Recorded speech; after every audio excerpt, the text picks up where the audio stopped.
What's up, guys? Today I'm going to be doing a video, kind of an intro video to GMAW, better known as MIG Welding. And we'll do a full introduction to the machine setup, a little bit about technique in terms of your travel angles, stick out, stuff like that.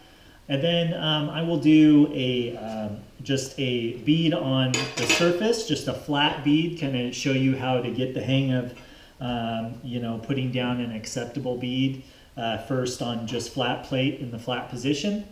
And then from there, we'll go to a T-joint in the horizontal position and show you how to make an acceptable weld in that position and that type of joint. And then I'll also show you how to do a vertical up T-joint, something a little bit more advanced, that's a little bit more challenging. And between all those things, it should give you a pretty good understanding of the technique, and you'll be able to adapt that to different types of joints and different thicknesses of material to improve your welds with GMAW. Now keep in mind, this is totally a beginner video. This is kind of looking at it from the standpoint of you have very little to no knowledge of this process to begin with. But hopefully, even if you do have some experience with MIG welding, this will give you some more insight and help you with your welds. So yeah, that's about it, and we'll get after it. All right, so the first thing I'm going to talk about is the setup that we're using today. And this particular machine is a Vulcan Omnipro 220, which is actually the Harbor Freight brand. Their newer brand is Vulcan. And I'm actually pretty surprised. I would never have bought a Harbor Freight machine before. But Harbor Freight put some money into, from what I've heard, scalping some engineers from some of the other manufacturers. And they really put together a nice machine. I've been pretty happy with this so far. And it's a machine that you can get. This is a multi-process machine, and for not under $1,000, you can get a multi-process machine that will do just about all the processes. And it's fairly powerful enough for most of your garage type welding or hobbyist type welding. So anyway, that's the machine I'm using. It's an Omnipro 220. And so I'm just going to go over my setup here, and I wanted to start with what polarity we're using. So we're using a direct current electrode positive for solid wire MIG welding. And that just means that our electrode, meaning the MIG gun with the electrode running through it, is connected to the positive terminal. So that would be our MIG gun here. And then our negative terminal is connected to our ground clamp, which is grounded to our workpiece here. Okay, so that would be our negative. And this goes into our positive, which on the inside of the machine is connected to the positive terminal in here. Okay, so as you can see, this is a semi-automatic process, so it has a continuously fed electrode, which is consumed in the weld pool. And then there's a couple other components in here. There's a tensioner that adjusts the amount of tension on the rollers. So for different types of materials, you will have different tension. It's a little bit tighter for steel wire, steel solid wire, just because it can be. And then, we also can access the rollers in here. If there's any type of issue with a bird's nest or anything like that. And that locks down that tension. There's also a little knob here. If we need to remove the MIG gun, we can pull that out of here. There's also a tensioner here on the roll itself. We don't want it too loose to where it continues to spin after we release the trigger, and we don't want it to be way too tight to where the machine has trouble pulling this through. Okay, we're using 035 wire. That's the diameter of the wire, which makes a difference in our settings because a thicker wire is going to need more voltage to melt it. Thinner wire will need less. And then in terms of our gas here, we're using a 75% argon, 25% carbon dioxide mix.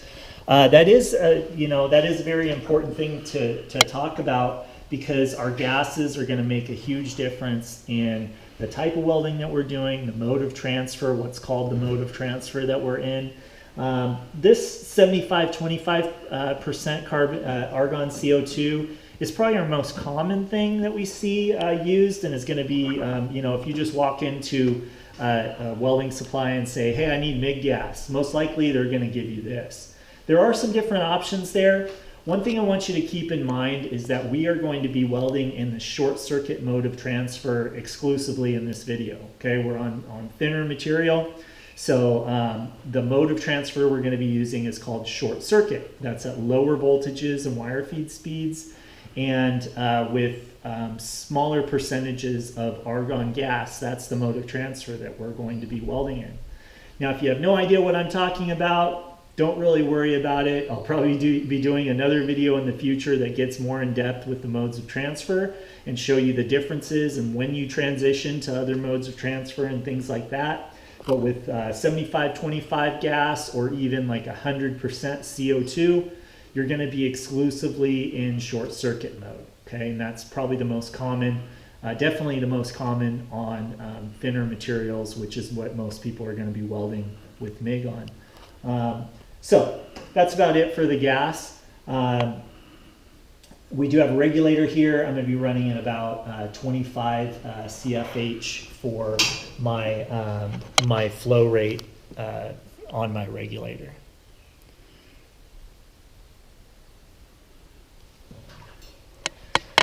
All right, so now that we've shown some of the setup, let's go ahead and turn the machine on.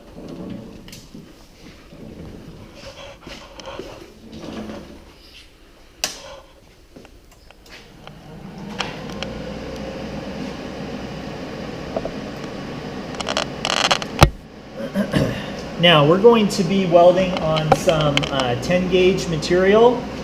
It's about 1/8 of an inch thick. It's a little bit more than 1/8 of an inch. This is like 0.140 in terms of the thickness, or 10 gauge material. So one of the nice things, if you're not familiar with what your settings should be for different material thicknesses, one nice thing about this machine is that you can set your settings by the diameter of your wire. So for instance, this here, 035 is what we're using, and then 10 gauge thickness. So if we were on thinner material or thicker material, we can set the settings by that. So once we get it set to what we're going to be welding on, 035 and 10 gauge material, just hit enter here, and that is giving us 200 inches per minute approximately, and 17.5 volts. Now the difference between these two parameters, and a lot of new welders for MIG welding get kind of confused about this, is our voltage is basically can be thought of as electrical pressure, okay? And our wire feed speed is, it does two things. It controls our amperage, so as we turn up our amperage, or our wire feed speed, that gives us more heat in the weld pool. But it also increases what we call our deposition, right? The amount of wire that's actually going into the weld pool. So it does two things. It increases the amount of heat, and it increases the amount of deposition. Now, the thing to keep in mind is that these two coincide with each other, right?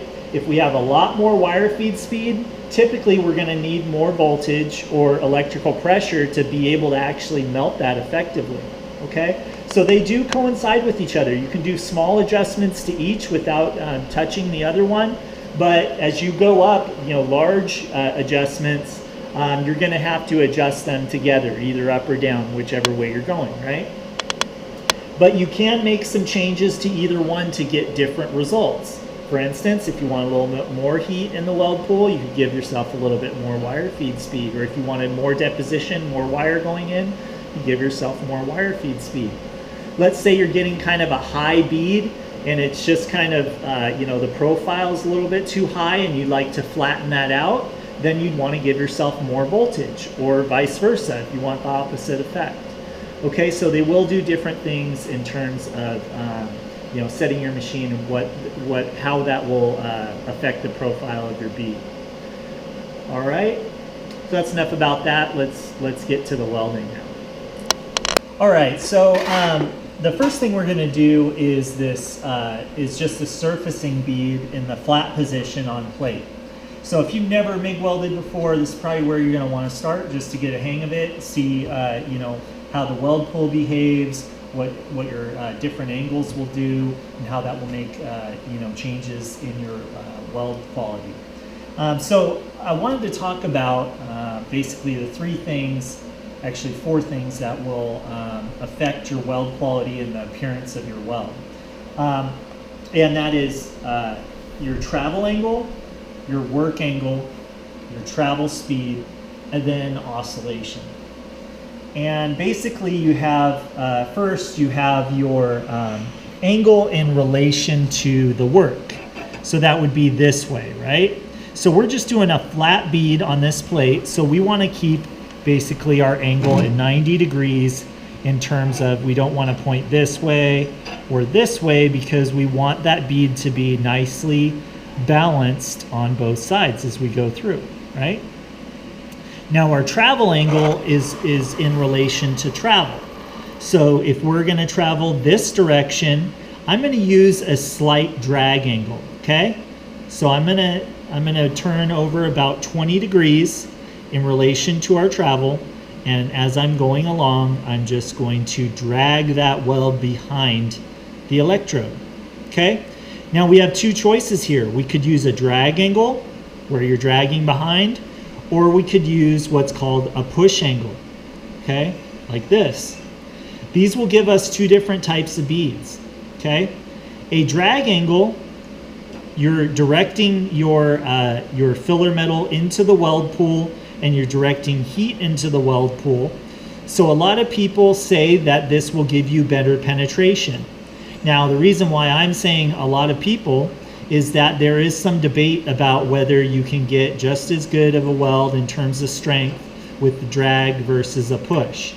And I'll leave that to other videos to determine, because I've seen both kind of proven through testing and things like that. But one thing for sure is that drag angle and a push angle will give you different profiles. A drag angle will give you, on flat plate especially like this, a drag angle will give you a profile that's a little bit higher and a little bit more narrow. So this would be what a drag angle would look like.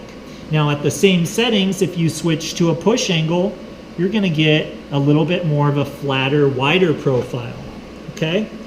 So they do have a difference in the amount of heat input though, because in a drag angle, you're focusing that heat right into the weld pool. You're going to get a little bit more heat input on a drag. A push angle, your electrode is pointed forward, so you're going to get a flatter bead like that, but you'll also get a little less heat input.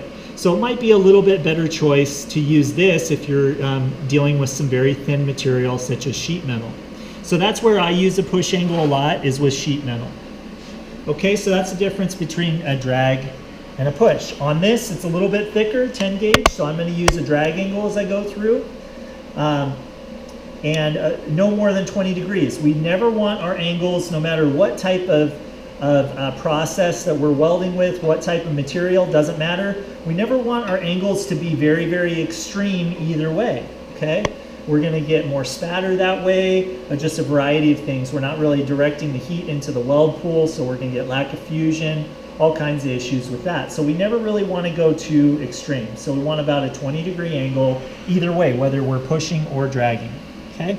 So it's going to look kind of like that. Now the other thing that I was talking about is our stick out. Okay, that's the distance between the end of that, the end of what's called the contact tip, which is inside of here, right?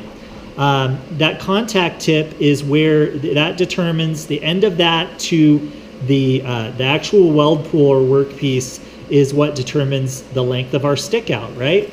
So if we get closer into the workpiece, that's going to give us more heat with this process. As we decrease the stick out, we're going to get more heat input.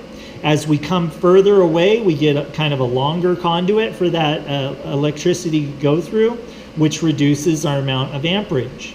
Okay, so for MIG welding, we want to try to keep our stick out nice and tight to the work piece. No more than about a 1/4 inch or so from the end of our contact tip to our weld pool. Okay, so we want to keep that nice and close.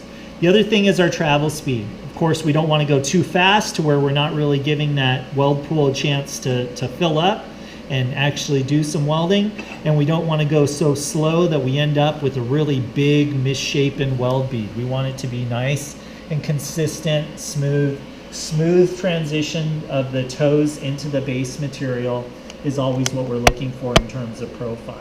So that's our travel speed, okay? And you're gonna vary that based on what you're seeing in the weld pool.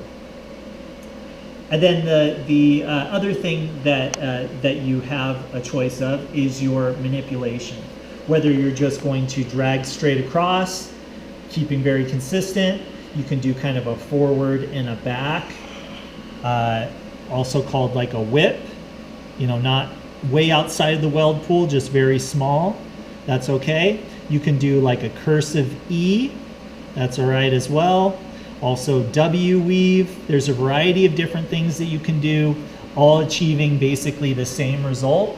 But you may want to play with those different techniques and see what you like best. I've seen people who are doing the exact same technique, but they're just because of their personal travel speed or something like that, they turn out totally different.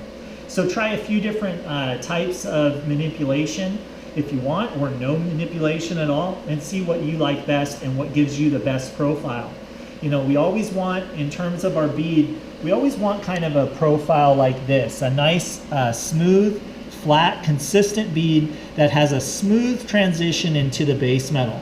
We never want to see a very abrupt angle of the toes there. We want more like this, where we have a smooth transition in that base material is going to give us the best quality weld. Okay? Hopefully that's not too much information, and hopefully that's helpful. So now let's get into actually showing you the welding. All right, one thing before we get into the welding I wanted to show you is the components of the MIG gun here. So we have our gas nozzle, which directs the gas out of the MIG gun. If you take this off,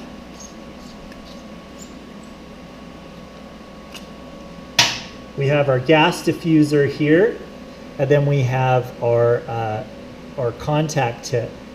Now it's important for us to keep this stuff clean. We want to make sure that the end of this contact tip is fairly free from spatter, because it can kind of catch on your wire as it gets hot and expands. We can take off this contact tip just by releasing it, unscrewing it.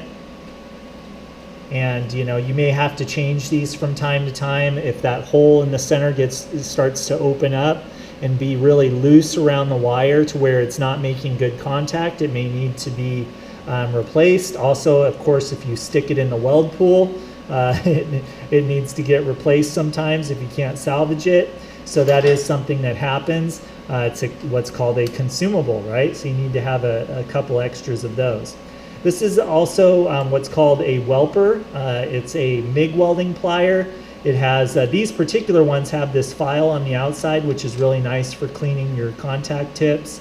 I really like this particular design because of that. But it also has a notch here to be able to loosen or tighten your contact tip. It has a cutter for your wire, so you can cut that off. And then it has another notch, which is good for loosening or tightening this this gas nozzle off and on, which is nice. Okay, and these are available just at about any welding supply. They're a nice thing to have. Okay, so now let's get into the welding. I'm at about 17.5 volts and 200 wire feed speed on my machine. And I'm just going to be doing a flat bead on the surface of this plate.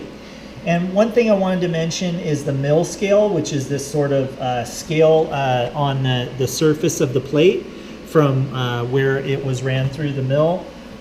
You can remove that if you'd like to. For the purpose of this video, it's not really important. We're going to get good quality welds even with the mill scale. But if you were building something and you want, you know, the best quality of your welds and the best appearance, you'd want to remove that mill scale with the grinder from just the weld areas so that you get the best quality out of it and the best appearance to your welds. All right, so again, about 90 degrees in terms of to the work. I'm going to bring over my travel angle about 20 degrees, and I'm going to try to keep that stick out very, very consistent and tight to my weld pool as I go across. Okay, here we go.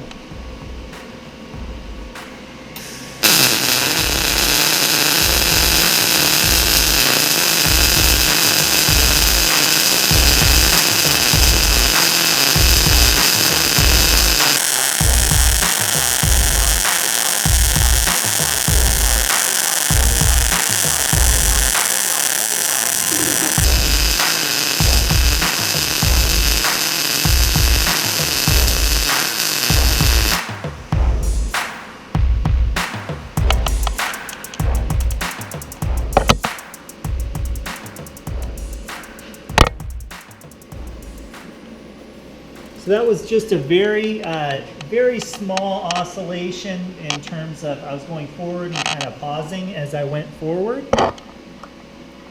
And you could see that the profile of the weld is kind of high. That's very, very common on flat plate. There's nowhere for the weld to go, so it's very common for you to have a higher profile and it to look a little bit cold at the beginning. Now I'm going to change my oscillation a little bit. I'm going to do more of a pronounced forward and back, and I'll show you how that will flatten out the bead quite a bit.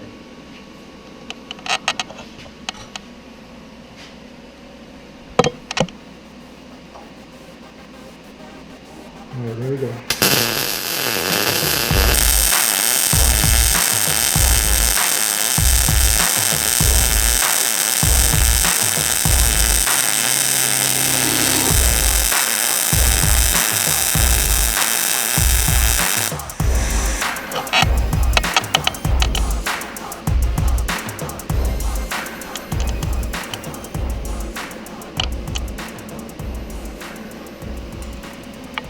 So you can see how just the difference in that little oscillation made a big difference in the profile. That's my go-to. That's just what I'm comfortable with. It's just something that I developed when I was learning welding, and you know, it's stuck with me ever since. So that's what I prefer. I do that just about with all my solid wire MIG welding. I do kind of that forward and back. I find that just kind of that movement gives you time to kind of slow down the weld a little bit. You know. If you see anything in the weld pool, you can kind of make adjustments as you go, and it's just a more consistent bead for me, and it helps me control the heat better. So another one that you can do is that cursive E, which we were talking about. So I'm going to go ahead and show you what that looks like.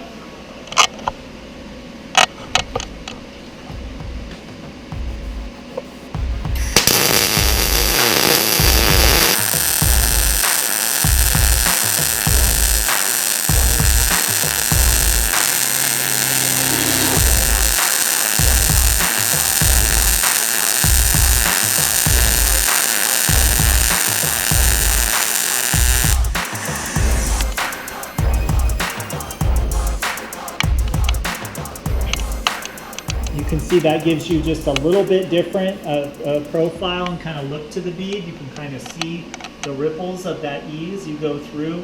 A lot of people really like that. I find that just gives you a little larger bead, so you know, depending on what you're welding on, that can be a good or a bad thing. So that's a cursive E. The other thing you can do is like a W weave, okay? So it'd be kind of the opposite of your forward and back type of whip. I'll show you what that looks like.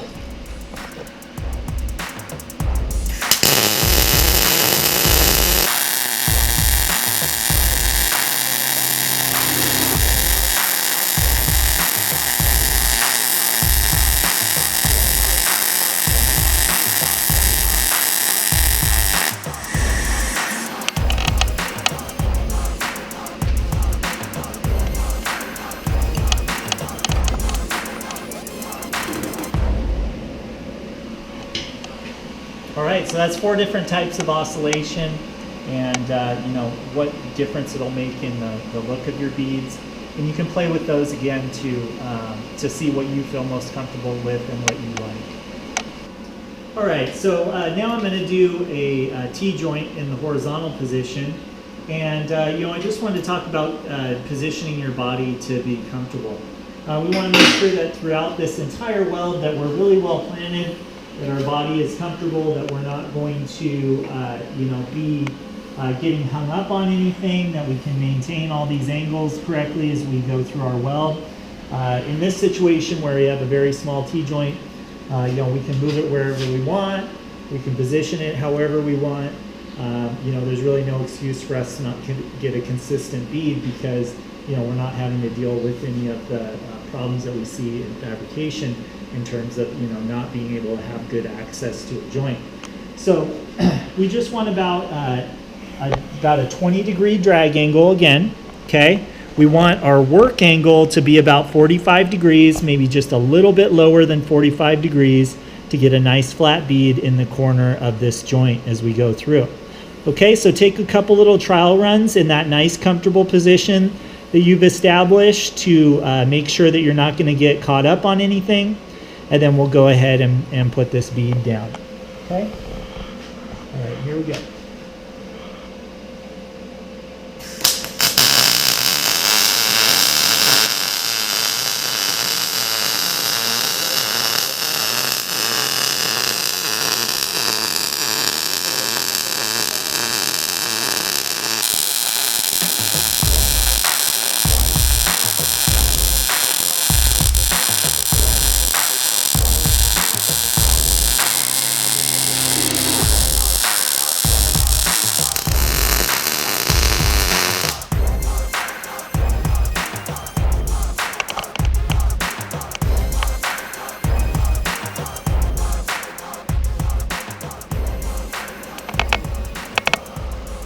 That's our horizontal T-joint. All right, so in that last part, that was my slight whip motion, which is my kind of go-to technique. So now this one I'm going to do a cursive E so you can see the difference with that.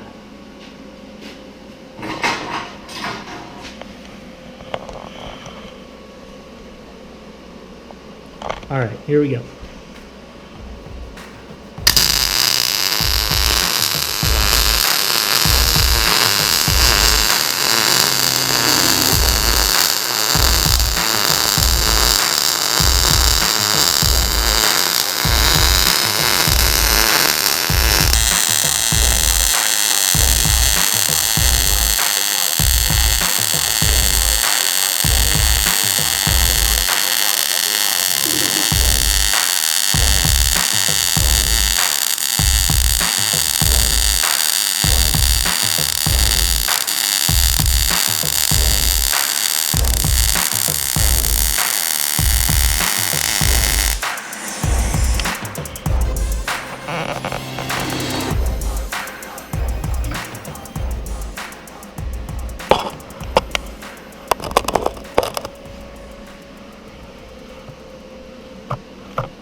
All right, so now we're going to do a vertical up, and this is where our technique changes quite a bit. Up until this point, we're just doing a drag angle.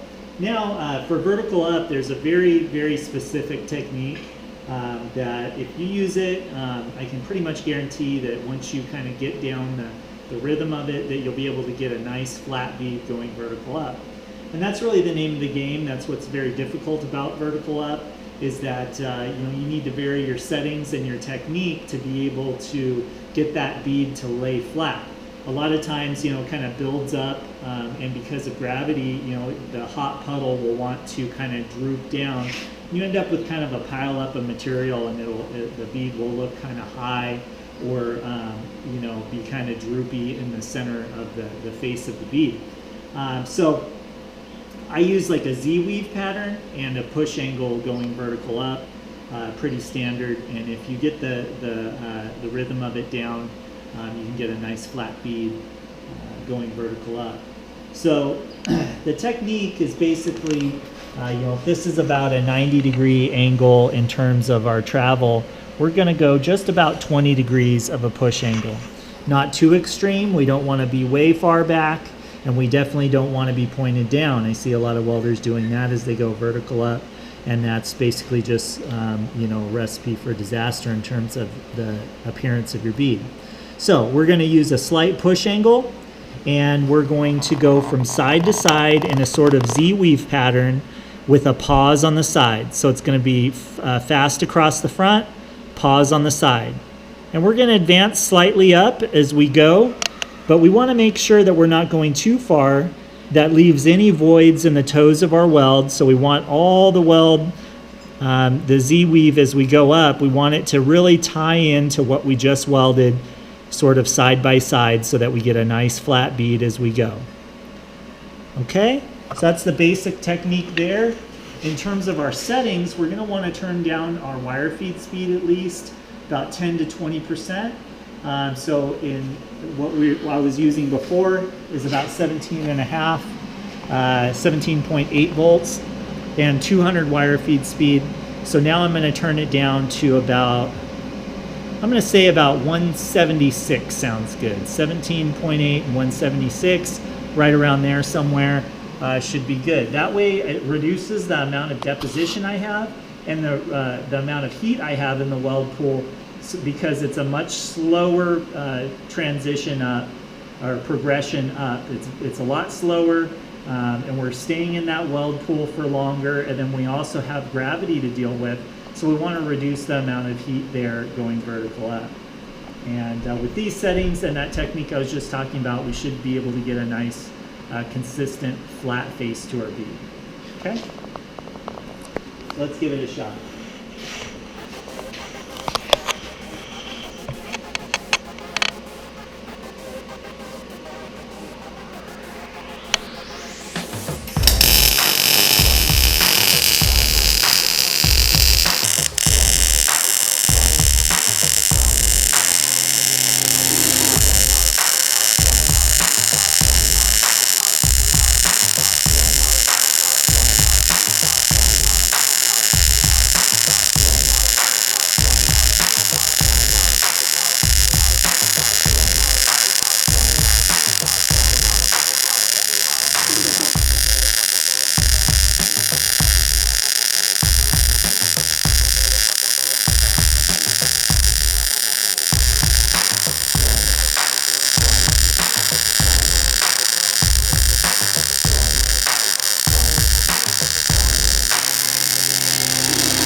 All right, so that's kind of a larger bead. It's really kind of overkill for what the thickness of the material, so we could reduce the size, but I really wanted to kind of emphasize that weave pattern.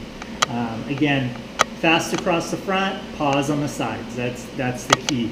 Otherwise, if you just go a Z-weave and just go up without pausing long enough on the sides, you're going to get a lot of undercut. You're going to sort of get like a braided look to your weld. And that will leave little voids on the toes of your weld, which can lead to cracking and other issues. And undercutting itself is just something that you want to avoid, because it's an issue definitely with inspection. So definitely pause on those sides, fast across the front, and you'll end up with the acceptable bead. All right, so that was your vertical up, and hopefully you found this video helpful. Gave you some tips that you'll be able to use on your welds to achieve better quality and you know, put down more consistent beads. If you like this video, please don't forget to give it a like, and don't forget to subscribe to the channel. This is my second video that I'm putting together, and I'll be doing plenty more in the future on different processes and just other you know, projects with welding. So give it a like, don't forget to subscribe, and thank you for watching. We'll see you next time.